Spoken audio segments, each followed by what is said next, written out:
Napoleon Solo comes from, well, his father was an Irish janitor in America, and he went over to the UK and found, sort of snuck his way into European high society and sort of fell in love with it and lived in that world for a while. And then he got into the black market and he was dealing antiques in the black market, and he became very, very good at it. And so good, in fact, that no one could catch him. And he sort of took pride in the fact that he was this master of evasion. And the CIA desperately tried to catch him, and eventually was given up by a jealous mistress. And the CIA, not the CIA, the police, or Interpol, so whatever, international police force. And the CIA then jumped in and said, instead of going to jail, how about you work for us? Because you're clearly good at what you do.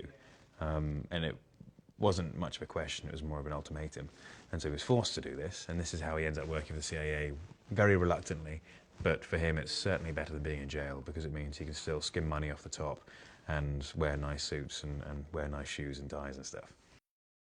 Introduction to Napoleon in this movie is him crossing the wall in Berlin.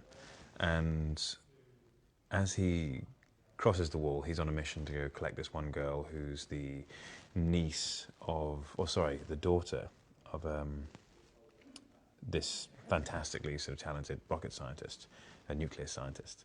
And in this mission to retrieve her, he is intercepted by Ilya. And Ilya is the Russian spy.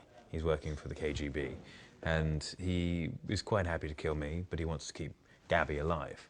And that's our first initial meeting, which is followed shortly by us being introduced by our separate bosses. And he proceeds to kick the living daylights out of me. We end up meeting these two wonderful characters in Alexander Vinciguerra and Victoria Vinciguerra, played by Luca Calvani and Elizabeth Debicki. And they do a wonderful job in playing these characters. They're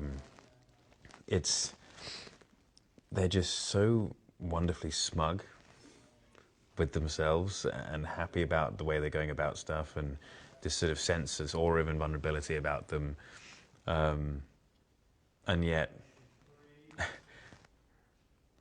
so obviously and wonderfully flawed at the same time to the outside viewer.